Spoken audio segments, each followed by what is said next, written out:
The history of the United States is marked by moments of triumph and tragedy, especially when it comes to the nation's highest office.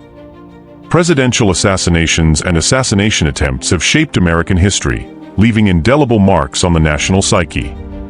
Here we delve into the stories of the U.S. presidents who were assassinated and those who narrowly escaped such fates, providing a detailed and humanized account of these pivotal events. The first U.S. president to be assassinated was Abraham Lincoln. His assassination on April 14, 1865, stands as one of the most significant and tragic events in American history. It occurred at Ford's Theater in Washington, D.C., during a performance of the play Our American Cousin. The assassin, John Wilkes Booth, was an actor and fervent supporter of the Confederacy. Booth, deeply opposed to Lincoln's policies, particularly the emancipation of slaves, believed that by killing Lincoln, he could reignite the Confederate cause even after its defeat in the Civil War. Booth's plan was part of a broader conspiracy to destabilize the U.S. government. He and his co-conspirators aimed to kill Vice President Andrew Johnson and Secretary of State William H. Seward as well, hoping to create chaos and undermine the Union's leadership. On the fateful night, Booth accessed the presidential box at Ford's Theater with ease, thanks to his familiarity with the venue. He waited for a moment of laughter in the play to mask the sound of his gunshot. Booth entered the box and fired a single shot from a .44 caliber Derringer pistol at the back of Lincoln's head.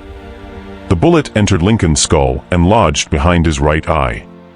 Major Henry Rathbone, a guest in the box, attempted to stop Booth but was slashed with a knife. Booth then jumped from the box to the stage, shouting "Sic Semper Tyrannis."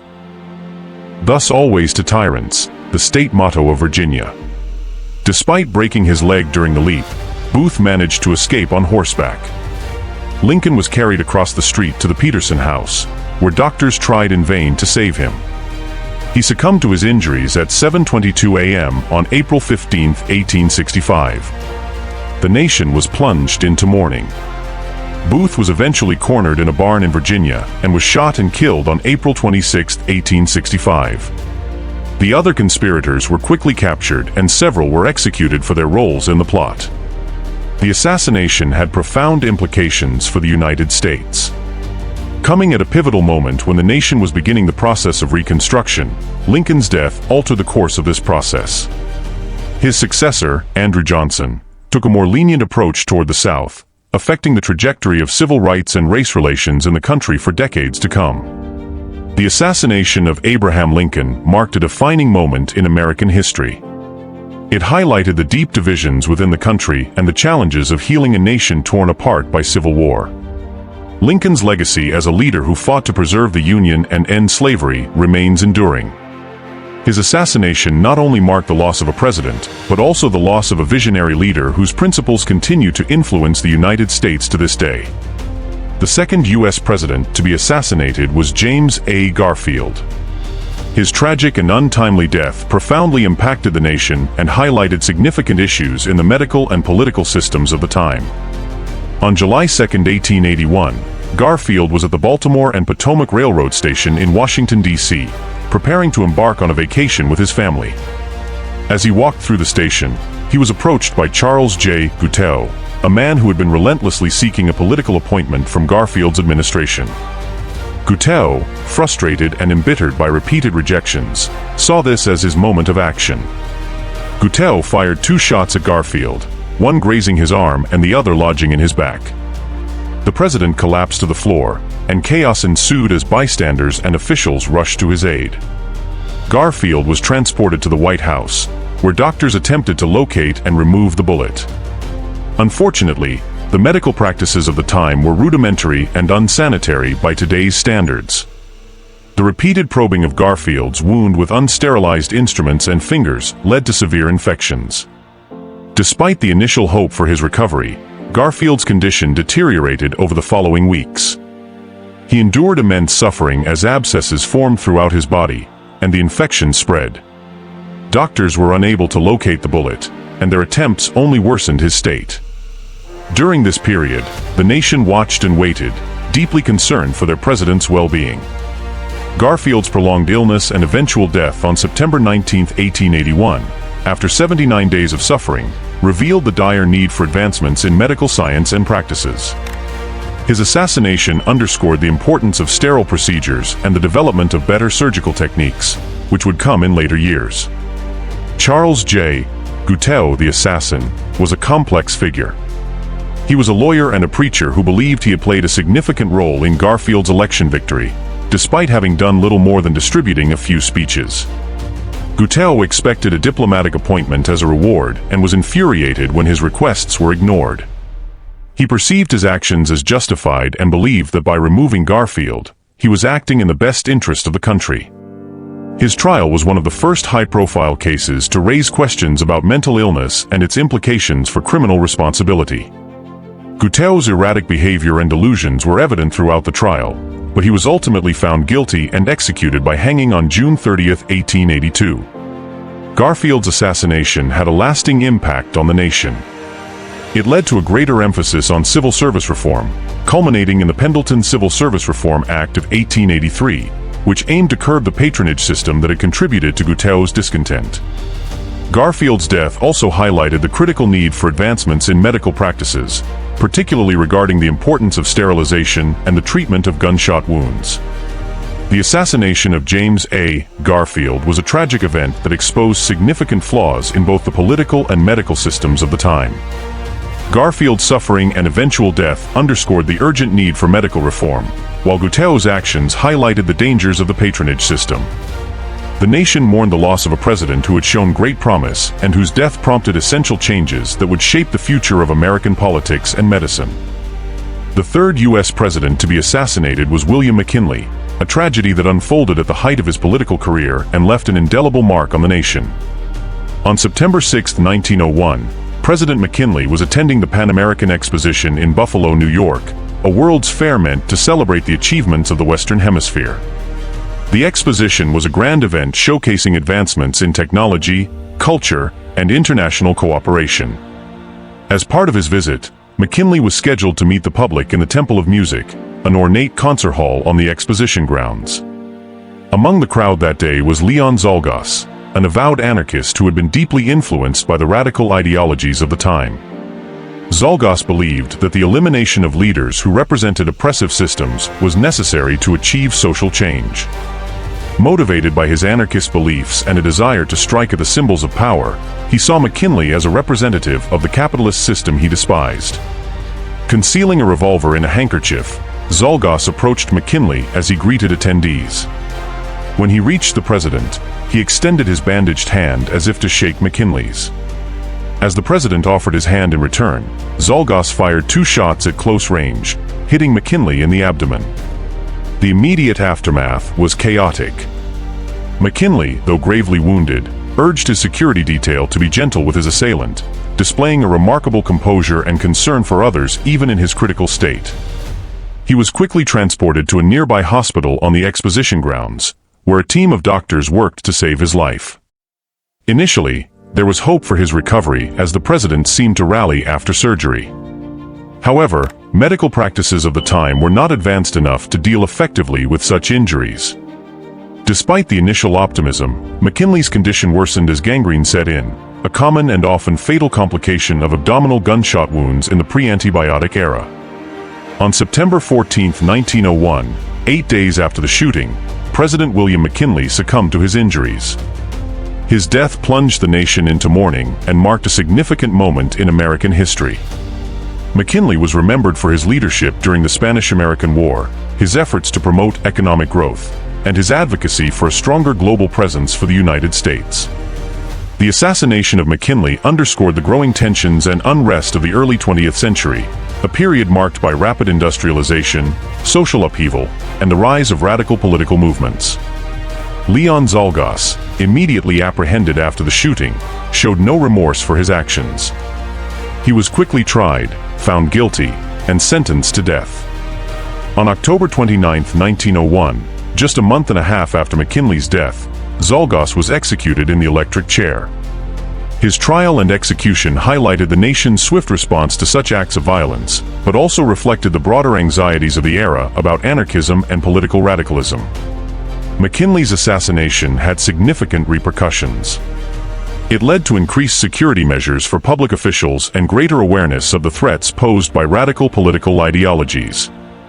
The event also brought Theodore Roosevelt to the presidency, a man whose progressive policies would shape the early 20th century.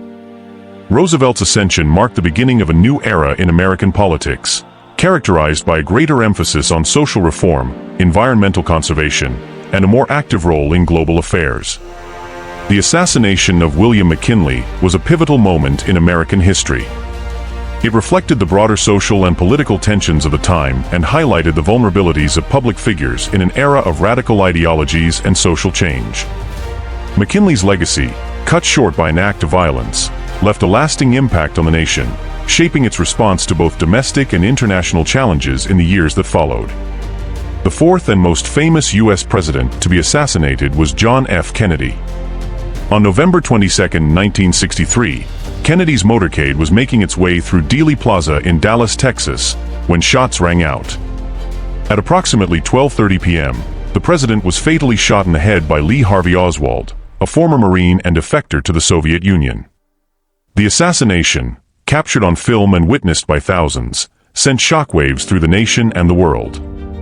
Kennedy's trip to Dallas was part of a 5-city tour of Texas aimed at garnering support for the upcoming 1964 presidential election. Texas was crucial for Kennedy to secure re-election, and he needed to unite the state's fractured Democratic Party.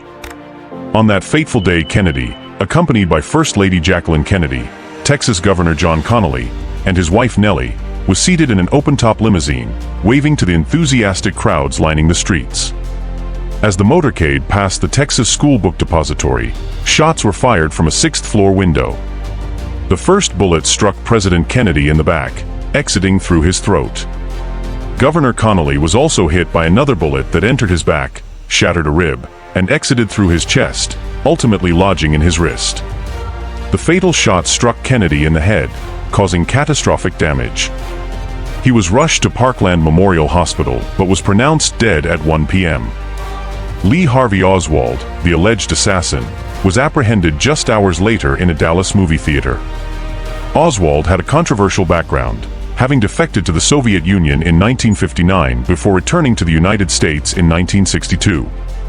His motivations remain the subject of much debate, but the official account by the Warren Commission, established by President Lyndon B. Johnson to investigate the assassination, concluded that Oswald acted alone. However, Kennedy's assassination has spawned countless conspiracy theories over the decades. These theories suggest possible involvement by the Mafia, the CIA, anti-Castro Cuban exiles, or even elements within the U.S. government. The lack of clear evidence and the mysterious circumstances surrounding the assassination have fueled these suspicions. A key figure in this controversy is Jack Ruby, a nightclub owner who shot and killed Oswald 2 days after Kennedy's assassination, as Oswald was being transferred from the city jail to the county jail. Ruby's actions led to further speculation about a broader conspiracy to silence Oswald. Despite the myriad theories, the Warren Commission's conclusion that Oswald acted alone remains the official narrative. The Commission's report, published in September 1964, was based on extensive investigations, including eyewitness testimony, ballistics analysis, and a review of Oswald's background. However, the Commission's findings have been met with skepticism, and subsequent investigations, such as the United States House Select Committee on Assassinations in the late 1970s, suggested that Kennedy was probably assassinated as a result of a conspiracy, although it did not identify the conspirators. The assassination of John F. Kennedy was a defining moment in American history, marking the end of an era and the beginning of a period of intense political and social upheaval. Kennedy's death left the nation in a state of mourning, and his legacy continues to inspire and influence generations.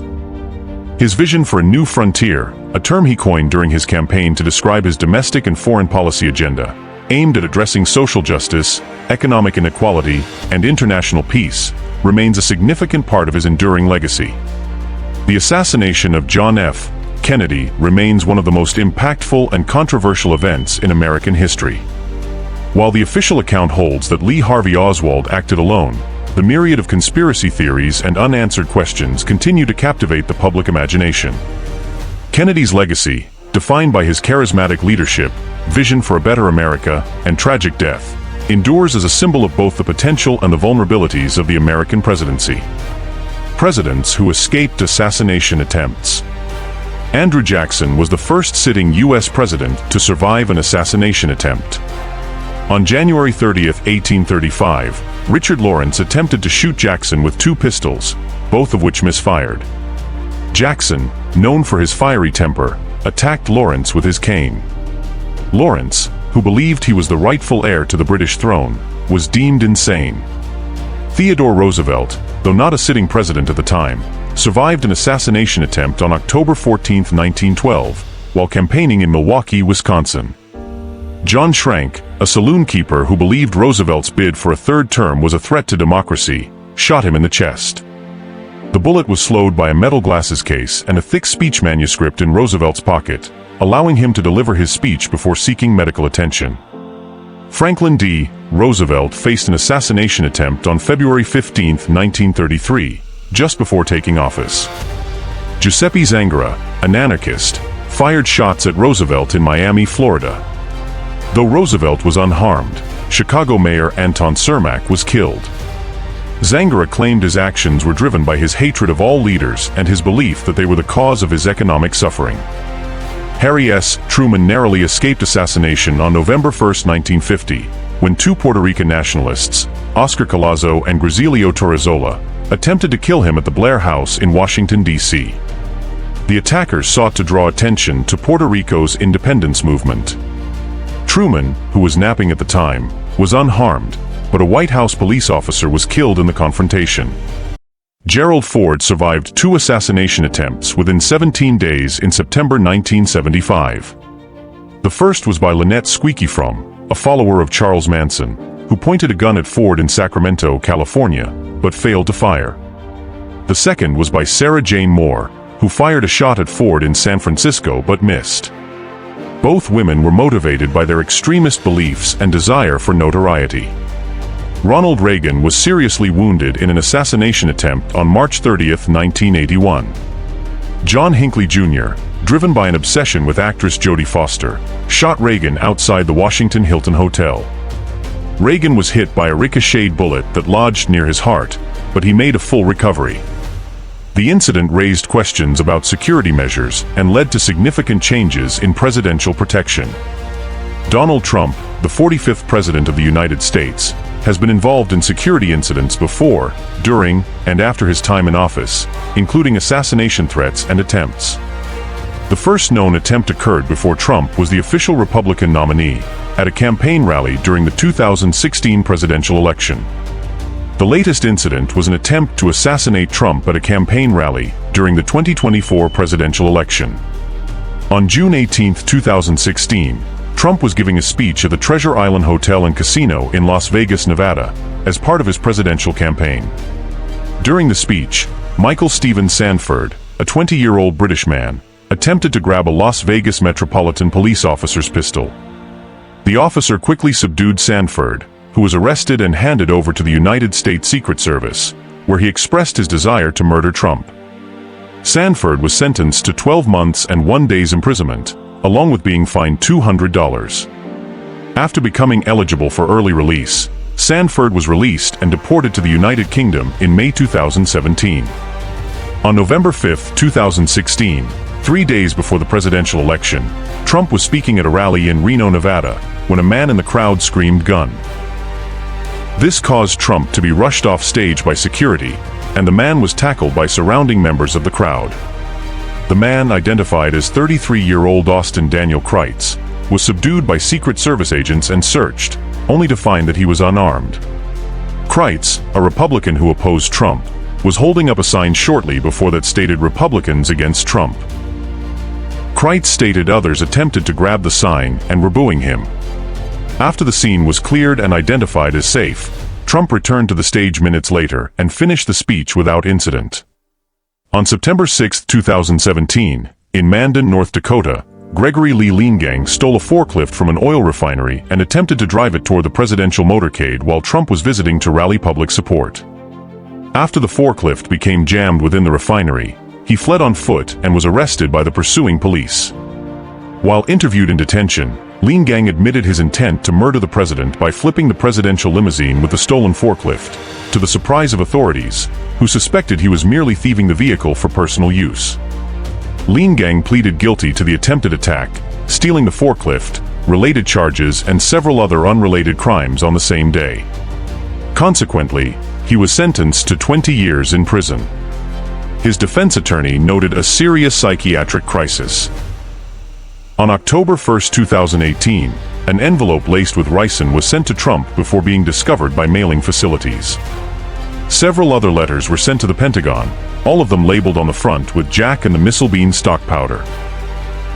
2 days later, on October 3rd, a 39-year-old Utah Navy veteran named William Clyde Allen III was arrested and charged with 1 count of mailing a threat against the president and 5 counts of mailing threatening communications to an officer or an employee of the United States. Allen pleaded not guilty to all charges. On September 20, 2020, Pascal Cecile Veronique Ferrier was arrested in Buffalo, New York, while attempting to cross over the border to Canada.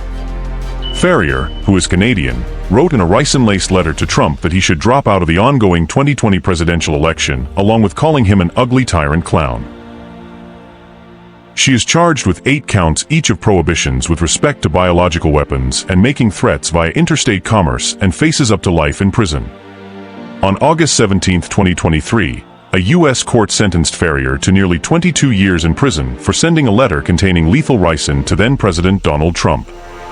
In October 2020, it was reported that Barry Croft Jr., a Delaware man who was arrested for his involvement in the kidnapping plot against Michigan Governor Gretchen Whitmer, included Trump in a list of politicians he wanted to hang.